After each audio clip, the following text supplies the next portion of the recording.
Bienvenidos a un nuevo programa de Educando, en el que hoy vamos a hablar sobre la educación emocional en familia. Os presento a José Manuel Domínguez Prieto, quien nos va a hacer un pequeño speech introductorio en el tema. Pues gracias, Isabel. Escúchenme el dato porque es sorprendente. José Luis Pinillos, catedrático emérito de Psicología, con el que me formé en la Complutense, y Martin Seligman, de Pensilvania, llegan, cada uno por su lado, a una idéntica conclusión. Dar a un joven, a un niño, a un adolescente la mejor formación académica, es decir, llevarle al mejor centro, dotarle de idiomas, cada parte que consiga las mejores calificaciones, solo asegura un 20% del éxito personal y profesional ulterior. ¿De qué depende entonces el 80% restante? La clave nos la da un amigo mío griego que se llama Platón, filósofo. Decía Platón que la persona es como un carro tirado por dos caballos. Habrán visto usted quizá la película Ben-Hur, en la que hay una cuadriga, ¿no? 4 caballos y lo dirige pues, un conductor. Bueno, pues imagínense 2 caballos y dirigidos por un auriga o conductor de caballos. Bien, el auriga es la razón, es el que conduce, es el que dice hacia dónde ir, es el que marca el hacia dónde. Esto es clave. Pero los que tienen la fuerza, los que mueven el carro, son los caballos. Y hay 2 caballos, dice Platón, uno blanco y uno negro. El caballo blanco es el de los grandes ideales, el de las emociones positivas, el de los sentimientos positivos. Y el caballo negro es la pasión, pero también es el de las grandes emociones. Cuando las grandes emociones se unen con los grandes ideales, el carro va a una velocidad impresionante y es bien dirigido. Pero cuando las emociones se rebelan, se desmesuran, no se controlan, no se gestionan bien, el caballo pierde el ritmo, el caballo va por donde no debe y el carro no gana una carrera y no llega a su lugar. De ahí decía Platón, qué importante es el buen gobierno de los 2 caballos y una gestión adecuada del caballo negro, que es una maravilla porque tiene mucha fuerza, pero hace falta ser bien gobernado. Pues ese es el 80%, que es tener un hacia dónde ir, que lo hace el auriga, la razón, el sentido de la vida, y después buena gestión emocional, inteligencia emocional. De esto es de lo que hoy vamos a hablar en este programa.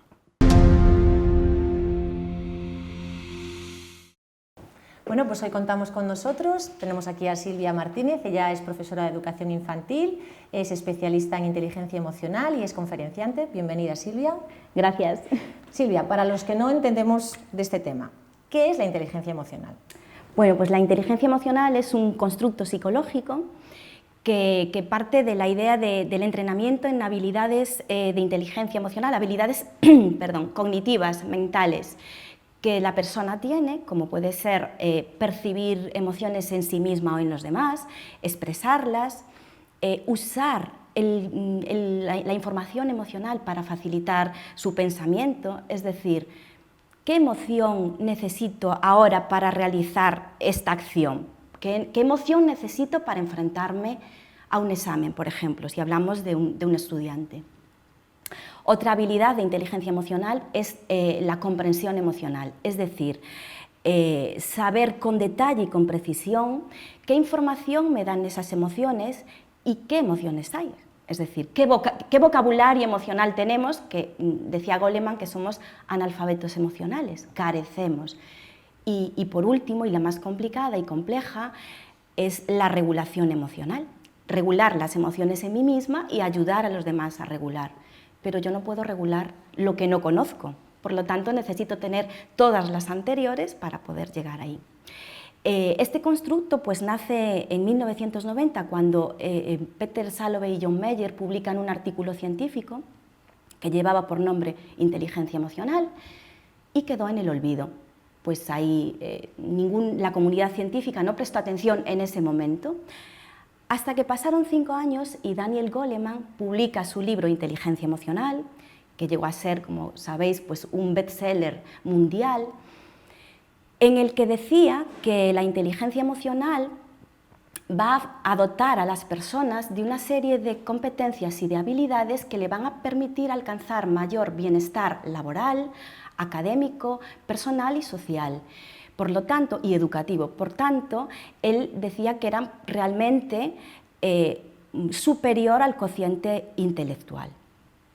Ahí es cuando la comunidad científica dice, caramba, esto es muy interesante. Por tanto, se ponen en marcha una serie de mecanismos y de engranajes y empiezan a aparecer trabajos de divulgación científica, se empiezan a diseñar programas de entrenamiento en inteligencia emocional y, sobre todo, y lo más importante, se empiezan a diseñar instrumentos y estrategias de evaluación que nos dicen que realmente la inteligencia emocional avala las virtudes de la inteligencia emocional, realmente mejora a la persona y tiene mayor bienestar. Quizás es lo más importante, porque partimos ya no de creencias, sino de evidencia científica. Vale, y como docente, ¿qué eres? ¿Qué es la educación emocional? Claro, si aterrizamos un constructo psicológico y lo aterrizamos a la educación, Rafael Vizquerra, referente nacional e internacional de educación emocional, nos dice que la educación emocional es un proceso educativo, continuo y permanente, donde se adquieren competencias emocionales que permiten a la persona enfrentarse a los retos diarios con mayor éxito y permiten a la persona y contribuye que la persona adquiera mayor bienestar personal y al mismo tiempo contribuye al bienestar social. Si nosotros desgranamos lo que es esta definición, pues entendemos que si es un proceso educativo, y todo el mundo entiende, es que se puede aprender, por tanto se puede enseñar. Entonces ahí es donde hay un pilar esencial que son los docentes y las familias, no solo los docentes, que pueden enseñar, que pueden acompañar y ayudar a sus hijos o a los alumnos a adquirir competencias emocionales. Por tanto, se hace imprescindible y necesario que seamos los adultos los que primero nos formemos, porque efectivamente las personas aprendemos por imitación. De poco sirve que yo le diga a mis alumnos o a mis hijos, tienes que comportarte así, si después, a la mínima, ante cualquier situación, yo tengo un estallido emocional y hay pues un descontrol emocional. Ellos van a aprender de lo que yo hago, no de lo que yo digo. Entonces es un proceso educativo y es continuo. ¿Por qué? Dice Vizquerra, porque no es ahora hacemos una actividad, por ejemplo, en el ámbito educativo, de educación emocional y ya está. No, es un entrenamiento constante donde la persona pone en marcha sus habilidades. Es decir, si nosotros vamos al gimnasio, no sé si vais al gimnasio, pero si vamos al gimnasio para mejorar nuestra salud física, hay un entrenamiento de nuestros músculos, pues en educación emocional es lo mismo. Es un entrenamiento en nuestras habilidades emocionales, que supone tomar conciencia de mis emociones que vivo en el día a día, tomar conciencia de cómo las regulo, tomar conciencia de cómo son mis habilidades socioemocionales y cómo es mi autonomía emocional. Y eso es un trabajo diario y de la persona. Pero nuestros niños, el córtex prefrontal, si nos remitimos a la neurociencia, no se acaba de desarrollar hasta los 24 años, eso nos dicen. Por tanto, todos esos años anteriores van a necesitar del modelo adulto para poder regular sus emociones. Necesitan que les acompañemos a regular sus emociones y poco a poco van a ir haciendo ese engranaje. Y decía Vizquerra, lo último de la definición, que es permanente, porque es a lo largo de toda la vida. Estamos aprendiendo educación emocional desde que nacemos o incluso desde antes hasta que nos morimos. La educación emocional no está vinculada solo al ámbito escolar. La educación emocional está en el ámbito organizacional, está en las instituciones, está en las familias, está en las organizaciones, más allá y por supuesto también en la escuela. Ahí quería llegar yo. En las familias, ¿cuál es la importancia de la familia para que nosotros podamos desarrollar nuestras habilidades en inteligencia emocional desde que somos pequeños hasta que vamos haciéndonos más adultos? Claro, pues es un pilar fundamental que va a acompañar a la escuela. Desde luego que en el ámbito educativo podemos establecer programas de entrenamiento, pero es en el ámbito familiar, en el día a día, donde los niños y las niñas, donde las personas desde pequeños van entrenando sus habilidades y sus competencias de inteligencia emocional. Por ejemplo, desde un niño pequeño, si yo niego la emoción que siente, ya de entrada no le estoy ayudando a que haga una buena regulación emocional, porque si no existe esa emoción, no la puedo regular. Entonces, el primer vínculo que podemos hacer con nuestros niños es hacer una conexión emocional. ¿Y cómo podemos hacer un proceso de conexión emocional con nuestros hijos? O con nuestro alumnado, si lo llevamos al ámbito educativo, pero tú me preguntabas por el ámbito familiar. Entonces, lo primero que es mantener una atención constante, clara y afectuosa, es decir, escucharlos desde esa mirada atenta, todo lo que nos tengan que decir.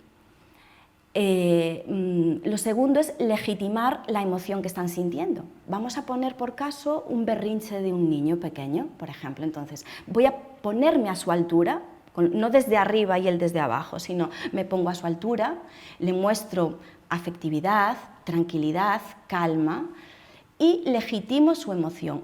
Tú estás sintiendo enfado, ¿verdad? Te sientes muy enfadado. Y le invito a que me cuente qué pasó. Por ejemplo, ¿por qué estás sintiendo eso? Y lo dejo sin interrupción. Eso forma parte de la escucha activa, ¿no? No interrumpirles. Sí, en tal caso, lanzar preguntas abiertas que permitan que se vayan explayando y que nos cuenten más. Y por último, hacer una narrativa o parafrasear todo lo que nos ha dicho. Entonces, tú te sientes o tú sientes enfado porque ha pasado esto, esto y esto. Le vamos dando un contexto. Desde el momento que nosotros ponemos nombre a lo que ellos sienten, empieza a haber una regulación emocional. La intensidad emocional está bajando. Y a partir de ahí podemos ofrecer soluciones o alternativas a la persona, sobre todo cuando son pequeños, que no va a salir de ellos. Cuando empiezan a ser más mayores sí que podemos preguntar, ¿y tú qué puedes hacer ante esta situación? Por ejemplo, en familia, hablar de emociones, mostrar nuestras emociones no es malo. Es decir, cuando le decimos a un niño, no llores, no pasa nada. Llorar es un síntoma de la tristeza. Pues sí que pasa. Lo que no podemos quedar es sumidos o secuestrados por esa tristeza. Pero mostrar la tristeza es natural. Es la primera parte para poder regularla y para poder avanzar. Entonces, normalizar la vivencia emocional y dar estrategias para que regulen, sobre todo en nosotros mismos. Si yo como familia, como madre, no regulo mis emociones, a ellos les va a costar muchísimo regularlas, porque van a aprender por imitación, aprendemos por imitación. Es mucho más importante lo que te veo hacer a ti o lo que mis hijos me ven hacer a mí que lo que yo les pueda decir. Van a aprender de lo que yo hago. Si yo a la mínima pues salto secuestrada por la ira y el enfado, que es la emoción más complicada y la que más necesitamos regular, porque nos lleva a momentos de violencia, ellos van a aprender que lo normal es hacer eso. Por tanto, debemos nosotros ser conscientes de nuestras emociones, tener herramientas para que ellos aprendan. Ser como un espejo, ¿no? Donde Justo, ellos se reflejen. Somos espejo. Y luego, desde luego, hacer un vínculo emocional donde favorezamos su autonomía emocional, que no creamos o que no estemos favoreciendo dependencias emocionales insanas o desvinculaciones emocionales, porque al final van a ser heridas de la persona. Entonces, siempre trabajar a que haya una autonomía emocional en nuestros niños. Vale, últimamente sí que he escuchado los vínculos de apego. ¿Qué es un vínculo de apego? Vale, un vínculo de apego es ese vínculo afectivo que se genera entre una criatura, una persona cuando nace, y una figura o dos de apego, ¿no? Dice Mary Ainsworth y John Bowlby, que son los padres de la teoría del apego, dicen que como mucho 2 personas de apego. Esto lo compartimos con animales, con los mamíferos, es propio de los mamíferos. Necesitamos de ese apego para sobrevivir. Entonces, claro, lo ideal sería un apego seguro con nuestra figura de apego de referencia, pero se dan muchos casos de apegos inseguros, con lo cual va asociado a lo que decíamos antes, a baja autoestima, a problemas de dependencias emocionales en relaciones futuras con amigos o con parejas. Por tanto, en la familia es el primer vínculo de apego que debemos establecer, apego seguro. ¿Cómo podemos hacer o cómo podemos favorecer un apego seguro? Pues prestando atención a sus emociones, dando mucho cariño y también ofreciendo límites, claro que sí, y normas. No, una cosa no excluye la otra, son necesarias ambas. Vale. Mira, ¿podríamos utilizar la educación afectiva como un factor de protección hacia ese menor, hacia ese joven? Efectivamente. Volviendo a Rafael Vizquerra, nos dice que el desarrollo de competencias emocionales fundamentalmente es un factor de protección primaria e inespecífica. Es decir, una persona con un nivel de competencia o de inteligencia emocional va a maximizar tendencias constructivas y va a minimizar tendencias destructivas. Por tanto, va a ser un factor de protección frente a conductas de riesgo. Por ejemplo, consumo de sustancias de diverso tipo. Otro tipo de adicciones a juegos, a compras, a alimentación, conducción temeraria, conductas sexuales de riesgo. Es decir, es un factor de protección contra esa vulnerabilidad de la persona ante situaciones, bueno, sociales que puedan poner en peligro su bienestar y su integridad. Dicen Pablo Fernández Berrocal y Natalia Estremera, que son dos referentes nacionales en España de inteligencia emocional, han publicado muchos estudios científicos y en sus estudios recabaron información sobre niños y adolescentes, midiendo sus niveles de inteligencia emocional. En aquellos niños con bajos niveles de inteligencia emocional descubrían que había un índice muy pequeño de percepción personal de bienestar. Ellos se percibían con mucho malestar. Había mucha dificultad para las relaciones interpersonales. Bajaba el rendimiento académico y aparecían muchísimas conductas disruptivas en el aula. Por tanto, se hace necesario trabajar estas habilidades y estas competencias para desarrollar y bueno, trabajar a pro del desarrollo integral de la persona. Vale, a ver, un tema que está afectando a la sociedad actual es el suicidio. Entonces, yo creo que se podría vincular la educación afectiva como prevención al suicidio. Efectivamente, ya que sacas el tema y no lo habíamos mencionado antes, fíjate, en los datos recogidos por el INE en junio de 2023, referentes al año 2022, dice que en España el promedio de suicidios diarios es de 11,2 personas que mueren por suicidio. Desde los 15 años a los 29 años de edad, la causa absoluta de muerte es el suicidio. Y a mayores de los suicidios consumados, dice la OMS que por cada suicidio hay 20 intentos de suicidio. Por tanto, la situación es muy, muy complicada, compleja y nos está premiando trabajar en el aula. Claro que sí, claro que la inteligencia emocional y la educación emocional es un factor protector, porque no solo trabajamos nuestra conciencia emocional y nuestra regulación, sino que estamos trabajando habilidades de vida y bienestar. Estamos poniendo el foco en aquellas emociones positivas, agradables, que nos hacen sentir bien. Fíjate, dicen los expertos que por cada una emoción desagradable que vivamos, debemos vivir 3 agradables. Por cada una desagradable, 3 desagradables, que son más complicadas, porque personas con una tendencia pesimista o con unos niveles de afrontamiento de situaciones pesimistas tienden a ver todo muy negro, y vivir esas emociones positivas hay que trabajar para ello. Y eso es un aprendizaje vital. Vale. ¿Cómo podemos enseñar a los niños o adolescentes o jóvenes herramientas básicas para que ellos aprendan a regular sus emociones, como puede ser la ira, el miedo, la ansiedad? Claro, efectivamente hay diferentes estrategias y diferentes herramientas para regular. Como hemos dicho antes, la regulación emocional es una de las habilidades más complejas y más complicadas y necesita de todas las anteriores. Necesitan de esa conciencia y de ese conocimiento emocional que tiene que tener la persona, porque está claro que si tú no conoces, no puedes regular algo que no conoces. Si no sabes que esto es una silla, no puedes intervenir sobre la silla. Por tanto, necesitamos conocer.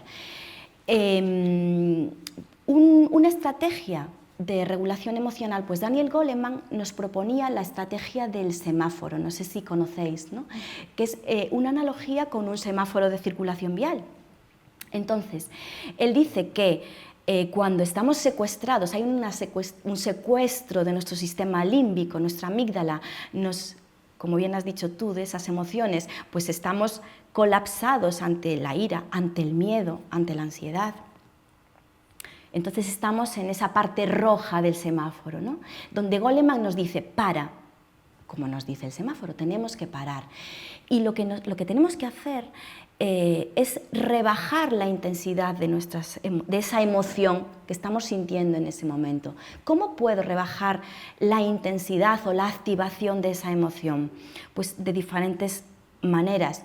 Una de ellas puede ser la respiración consciente. Practico una respiración consciente. Habitualmente no somos conscientes, no percibimos que estamos respirando, es una actividad automática.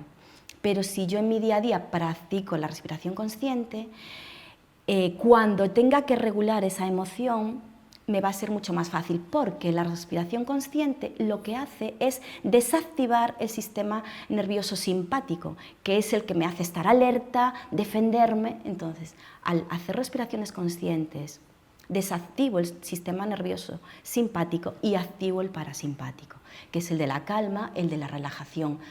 Porque nuestro organismo está activado igual que cuando estábamos en la prehistoria. Viene la bestia, el animal grande, y me va a comer, pero es que hoy no va a pasar eso. El miedo que estoy sintiendo a lo mejor no es real y puedo regularlo, puedo afrontarlo. Entonces, volviendo a la metáfora del semáforo, paro, reduzco la intensidad bien con respiraciones conscientes, bien con relajación muscular, con meditación, con mindfulness, o bien haciendo actividades que me permitan distraerme de esa emoción, pues leyendo, cantando, haciendo deporte, haciendo un baño de bosque. Vale, o sea que todas estas herramientas las podríamos utilizar tanto los adultos como los niños y niñas para que aprendan a regular sus emociones. Claro, para poder rebajar esa intensidad. Estas herramientas parten de James Gross, que es el padre de la regulación emocional actual. Él dice que las primeras herramientas tienen que incidir en reducir la impulsividad o la reactividad de la emoción. Entonces, primero tengo que reducirla. Una vez que la reduzco, puedo pensar, porque ya mi amígdala se relaja un poquito y ya entra el córtex prefrontal. Entonces pienso, ¿qué puedo hacer ante esta situación? Empiezo a ver, o soy capaz de ver el problema o la situación desde distintos puntos de vista y puedo buscar soluciones. ¿Qué solución es la mejor? ¿Cuáles son las consecuencias positivas o negativas de esta solución? Eso sería la luz naranja. Y por último, en la verde, actúo. ¿Qué puedo hacer? Pues me decido por esta. Y efectivamente, primero la tengo que poner yo como adulta en marcha y después ayudar a nuestros niños, irlos guiando. Vale, pues me encanta el tema de hoy. La verdad que podríamos estar hablando de este tema horas y horas. Hasta aquí ha llegado el programa, se nos acaba el tiempo, Silvia. Ha sido un placer tenerte hoy con nosotros. Gracias. Espero que os haya gustado y yo me despido hasta el siguiente programa. Que sean ustedes muy felices.